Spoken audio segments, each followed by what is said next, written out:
Outro aspecto que já foi mencionado, e agora vale a pena nós falarmos com mais detalhes, se refere à aplicação do Formulário Nacional de Avaliação de Risco.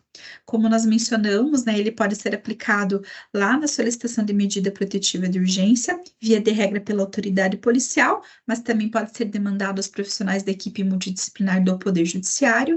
O formulário é um documento que vai subsidiar a atuação tanto dos profissionais multidisciplinares como dos encaminhamentos dos magistrados e magistradas, inclusive da própria rede de proteção, né? Apesar de ser preenchido ali no início da situação processual pela autoridade policial, é recomendado, inclusive, que a própria rede de proteção, em qualquer serviço, em qualquer política pública, possa fazer uso dessa documentação para reconhecer o contexto no qual a vítima está inserida e assim também promover os atendimentos e encaminhamentos mais contributivos àquela situação que foi identificada. Esse formulário de avaliação de risco, da forma que ele está consolidado hoje em dia, ele tem todo um histórico, né, de experiências, até que fosse pensado da forma que ele está consolidado atualmente.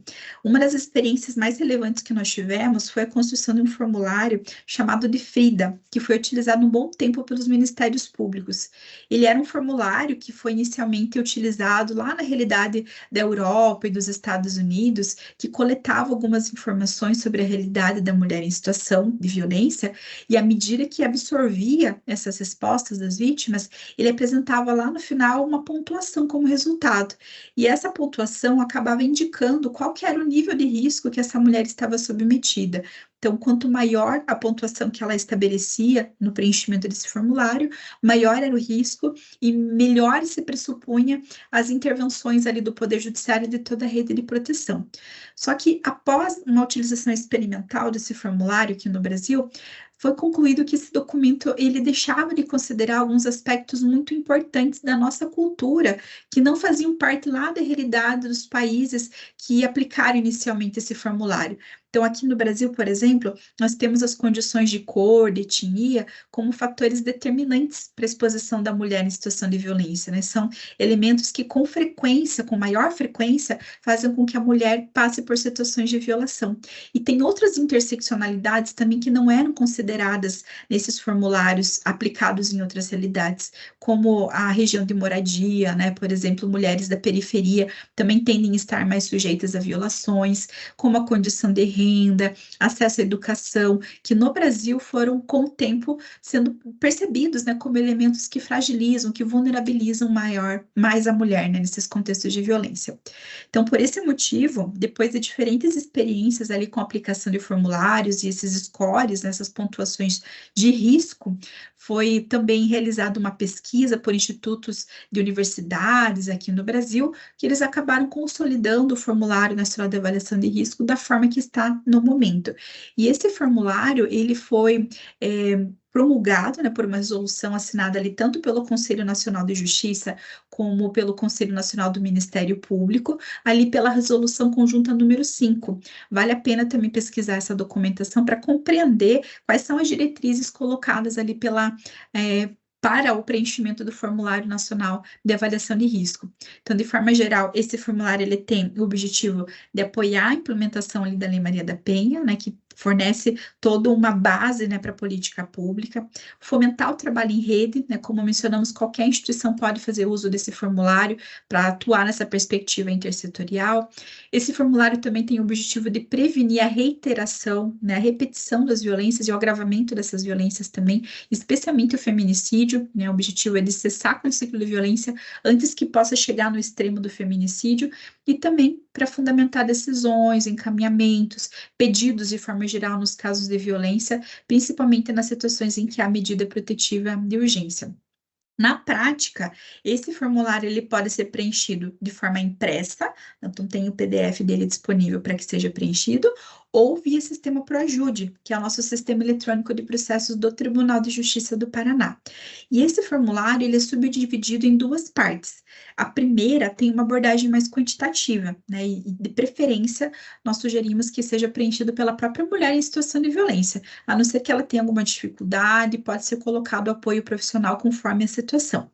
Essa parte, embora não apresente mais pontuações como já aconteceu antes, né, indicando esse nível de risco, acaba fazendo com que se identifique quais são os potenciais do caso. Então, quanto mais respostas positivas a mulher for apresentando, nós percebemos, né, como consequência que há um maior risco envolvido ali na sua realidade. E a segunda parte do questionário, ele tem uma abordagem mais qualitativa. Então, ali é destinado para o profissional especificamente, né, que tenha qualificação, experiência na área da violência doméstica a preencher. Então, ali é um espaço em que a gente vai ter um subsídio maior, né, uma caracterização maior da realidade em que essa mulher está inserida, identificando outros fatores de risco e de proteção à vítima. Então, as questões que são elencadas ali nesse questionário, além de trazer, assim, uma visão geral sobre o perfil da vítima, ou seja, sobre condições socioeconômicas, habitacionais, de etnia, de composição familiar, buscam também saber se a vítima e também seus familiares têm um histórico de violações, né, seja de violência, de ameaça, e também se essas situações acabaram se agravando com o passar do tempo. Também visa identificar ali se a mulher já vivenciou alguma situação de violência física, né, que tipo, quais instrumentos foram utilizados, se já teve um ato sexual não consentido, né, caracterizando a violência sexual, e também se possui ocorrências anteriores registradas ali em autoridade policial. Também tem algumas perguntas sobre o próprio autor da violência, né? Além do seu perfil, tem uma busca por eventual transtorno mental, uso ou abuso de substâncias psicoativas, visa identificar se esse autor já teve alguma postura agressiva com seus eventuais filhos, com animais de estimação, se também tem, né, ocorrências registradas em autoridade policial, são todos elementos que vão estar indicando um potencial de agravamento da violência. Além disso, eles buscam saber se tem acesso à porta de armas, se o próprio autor de violência já tentou contra a própria vida, tudo isso ajudando a subsidiar ali a prática profissional, né, e a visualização daquele contexto em que a mulher está inserida. E na parte onde o profissional é chamado a atuar, ali a gente consegue colocar detalhes maiores, né, sobre a mulher que está sendo atendida. Então, a gente pode constar, por exemplo, quais foram as nossas percepções acerca da postura, do discurso dessa vítima, né? Se ela é coerente, se ela tem uma percepção sobre o contexto de violência que está inserida, porque acontece de muitas mulheres não se darem conta, né, desse contexto, num ciclo de violência que está se repetindo há bastante tempo. Também a gente pode colocar algumas informações sobre a presença de dependência econômica ou afetiva, né, mulheres que por ausência de recursos próprios ou por uma vinculação muito forte com o autor da violência não conseguem denunciar, sobre a sua condição psicoemocional, se ela estiver muito fragilizada, né, precisa de suporte, ou pela própria condição fragilizada não se dá conta do contexto que está inserida. Nós podemos citar também a existência das redes formal e informal de apoio na realidade dessa mulher. Então, tudo isso pode ser colocado pelo profissional nessa parte mais qualitativa, visando subsidiar melhor, né, a análise daquele contexto e também depois a indicação de encaminhamentos contributivos, né? A gente precisa destacar que essa avaliação do profissional multidisciplinar ali na segunda etapa do formulário é de extrema importância, principalmente nesses casos que eu mencionei em que a vítima tem dificuldades de se reconhecer no ciclo da violência ou de identificar quais são os caminhos necessários para sua proteção e também para sua garantia de direitos. Então, quando o profissional indica pela mulher essas condições, é mais possível, né, mais fácil do sistema de justiça e a rede como um todo identificar que suporte ela precisa para sair daquele ciclo de violência. E, além disso, o formulário tem um papel essencial de possibilitar acesso à história de vida dessas mulheres, né? A gente passa a enxergá-las como sujeitas de direito, para além de um número no processo, de uma demanda específica que foi trazida ali na situação judicializada.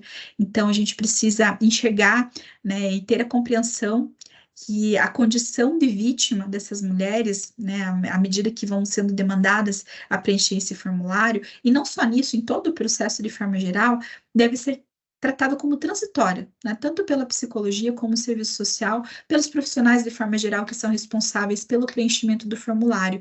Então, a gente tem que ter muita cautela para não rotular essas mulheres, não colocar títulos, né, que acabam limitando a sua participação, porque ela é fundamental. Mais do que fornecer subsídios ali para a atuação da política pública, né, para o Poder Judiciário, esse formulário, quando é preenchido, e especialmente quando a gente media, né, esse preenchimento pela daquela mulher, ele acaba se tornando um instrumento de oportunidades para aquela que está figurando como vítima, né? Porque vai possibilitar que essa mulher desenvolva, né, uma percepção sobre a sua realidade a partir da nossa escuta ativa. Nós vamos estar promovendo também o atendimento humanizado dessa mulher e, claro, né, tornando essa mulher protagonista do processo, traduzindo esses procedimentos que podem ser novidade para ela, né? E assim ela vai poder reconhecer o passo a passo do processo, as estruturas que elas estão frequentando, e dessa forma a gente vai ter uma atuação efetiva, né, na sua proteção e na garantia de direitos. Nesse sentido, nós podemos mencionar ainda o depoimento especial de mulheres em situação de violência. Quando nós falamos lá das primazias do julgamento em perspectiva de gênero e que tem que ser adotada nos processos, assim como no formulário de avaliação de risco, né, que pode acontecer tanto dentro quanto fora do sistema de justiça, nós estamos falando da importância da promoção da escuta ativa. Isso significa dizer que nós temos o objetivo de oferecer um espaço de voz, de acolhimento para a mulher que figura como vítima. E essa perspectiva, como nós já vimos, ela é citada na Lei Maria da Penha. Nós temos um artigo específico, inclusive, que fala sobre essa atuação, que cita que é necessário que não haja revitimização da depoente, né? Nós precisamos evitar sucessivas inquirições sobre o mesmo fato no âmbito criminal, civil, administrativo, bem como questionamentos sobre a sua vida privada. Então, é uma diretriz que a Lei Maria da Penha traz no sentido de fazer o adequado acolhimento e atendimento dessa mulher que está em situação de violência. Um aspecto bem semelhante foi normatizado com relação a crianças e adolescentes que são vítimas ou testemunhas de violência. Nós temos a Lei número 13.431 de 2017, que estabeleceu o sistema de garantias de direitos de crianças e adolescentes. E lá nessa normativa, há a definição da escuta especializada e do depoimento especial como umas formas humanizadas de promover oitiva de quem é menor de idade, quem tem menos de 18 anos. Então, ambos, né, tanto a escuta especializada como o depoimento especial, têm o objetivo de coletar a versão da criança e do adolescente de forma acolhedora, não repetitiva, para que não haja uma revitimização pelo fato de revisitar memórias mais traumáticas, né? E é uma escuta que precisa ser mediada por um profissional especializado, visando evitar, né, que aconteça novos traumas e efeitos colaterais por estar se tratando daquela situação de violação. Então, a diferença que quando a gente fala de escuta da mulher, né, depoimento especial da mulher e depoimento especial de criança e adolescente, é que a escuta especializada, né, é um procedimento diferente do depoimento especial. A escuta, ela pode ser realizada por qualquer profissional da rede de proteção, seja de crianças e adolescentes, seja de mulheres em situação de violência, e trata-se de um momento de acolhimento e registro formal de uma situação de violação que está sendo denunciada. O depoimento especial, por sua vez, ele é um procedimento exclusivo do Poder Judiciário, né? Ele segue protocolos, metodologias bem específicas que definem a sua condução dentro do sistema de justiça. Então, a Lei Maria da Penha, além de citar o depoimento especial de mulheres de uma forma muito parecida com o depoimento especial que é feito com crianças e adolescentes, também traz outras diretrizes para serem seguidas com relação à inquirição de mulheres que estão em situação de violência. Lá no artigo 10 ainda, ela vai citar que a inquirição de mulheres em situação de violência ou testemunha de delitos que trata a lei vai precisar seguir alguns procedimentos. Fala ali, por exemplo, que precisa ser feito a escuta num recinto projetado, né, especificamente para esse fim, ou seja, tem que ter os equipamentos próprios, tem que se adequar à idade, as condições da mulher em situação de violência.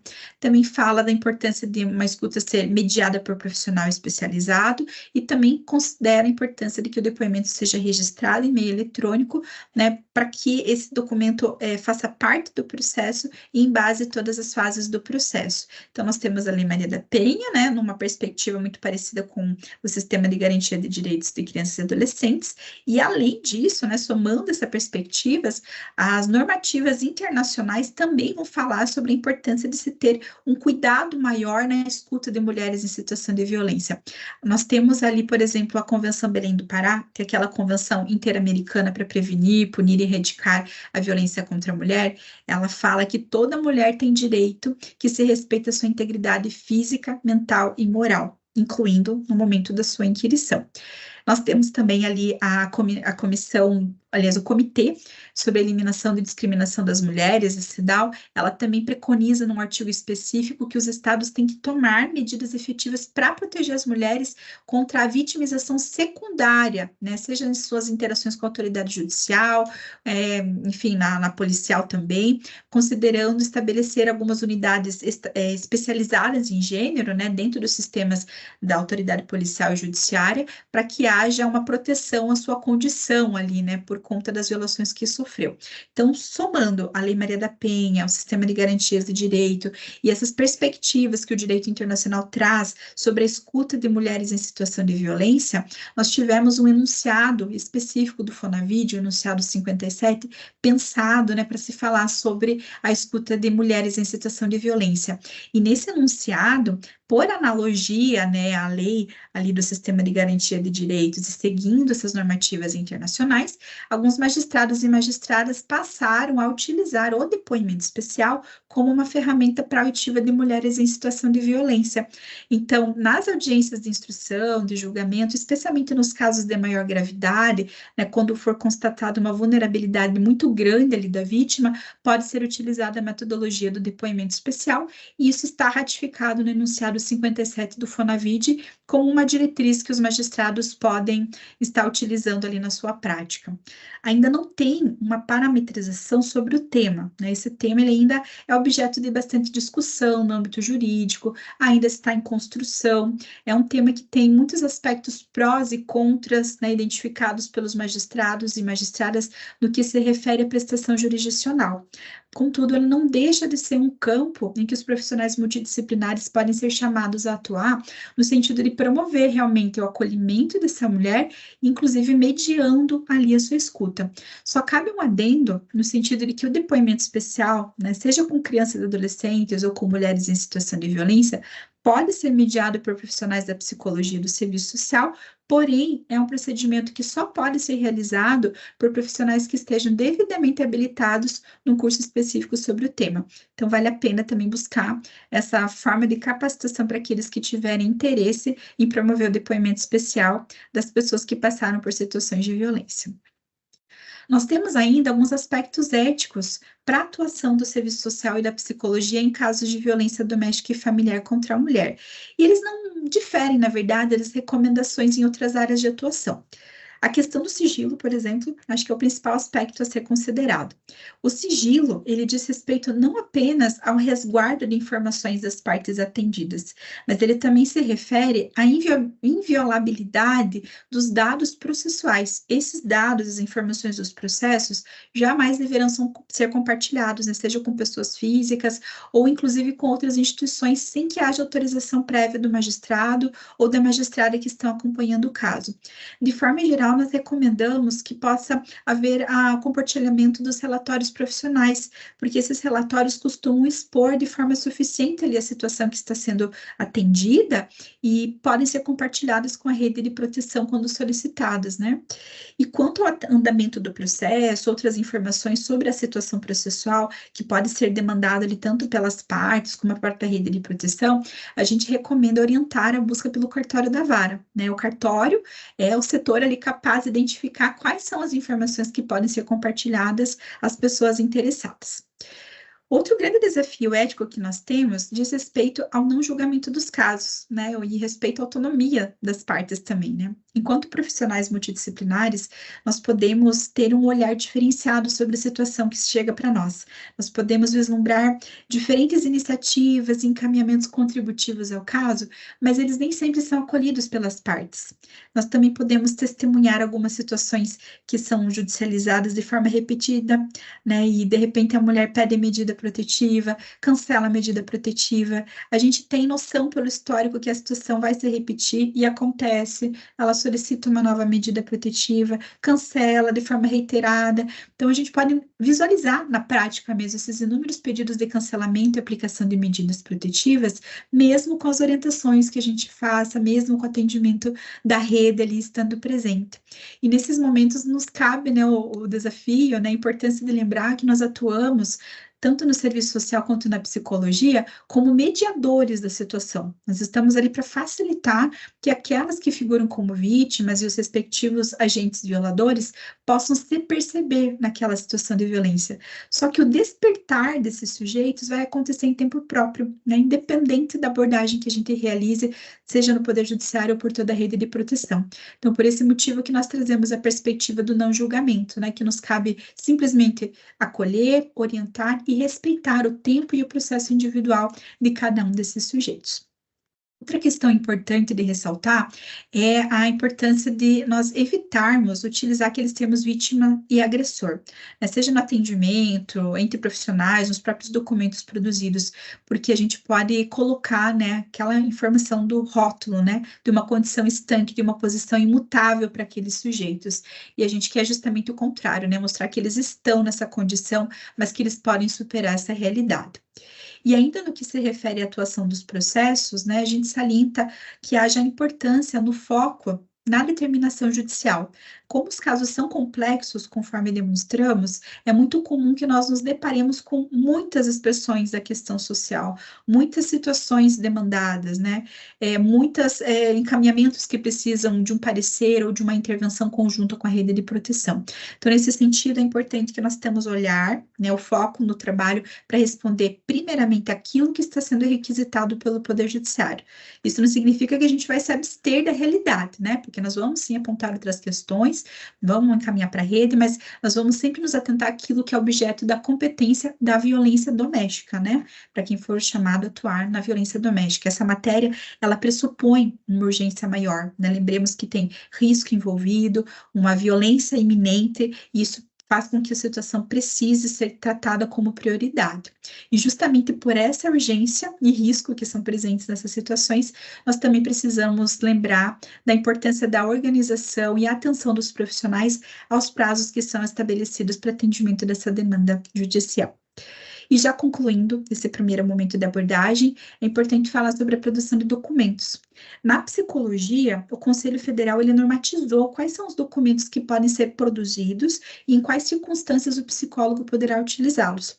Lá no Manual de Rotinas e Estruturação dos Juizados de Violência Doméstica e Familiar contra a Mulher, a gente percebe que é uma ratificação dessa normativa. Então, basta seguir as recomendações do Conselho de Classe para produzir a documentação que for necessária no atendimento das situações de violência contra a mulher. Já no serviço social, o Conselho Federal não tem uma norma específica sobre a documentação a ser produzida, mas eles têm algumas publicações que indicam quais são os elementos que devem estar presentes tanto nos relatórios como nos pareceres sociais. Então, cabe a cada assistente social avaliar o caso que está sendo demandado e perceber qual documento que responde melhor à situação que está sendo apresentada ali pelo juízo, ficando a critério de cada um, na elaboração da estrutura, desde que siga essas recomendações do Conselho Federal do Serviço Social, sem ter um modelo necessariamente pré-estabelecido, o profissional tem autonomia para construir essa documentação. Então, nessa primeira parte da formação, aqui sobre atuação multidisciplinar em violência doméstica e familiar contra a mulher, nós tivemos acesso às principais normativas da área e estudamos essas normativas de forma dialogada com as perspectivas profissionais, tanto da psicologia como do serviço social. Nós também vimos algumas possibilidades de consolidação do trabalho articulado na forma de rede e alguns aspectos éticos que são importantes a serem considerados por cada profissional ali na sua prática no âmbito da violência contra a mulher. Nós vamos seguir aprofundando esse conteúdo numa segunda aula, apresentando elementos práticos e também conhecendo quais são as possíveis demandas que podem vir para os psicólogos e assistentes sociais e que podem e devem ser trabalhados à ótica do atendimento humanizado, sempre atentos às questões de gênero e visando o efetivo rompimento do ciclo da violência.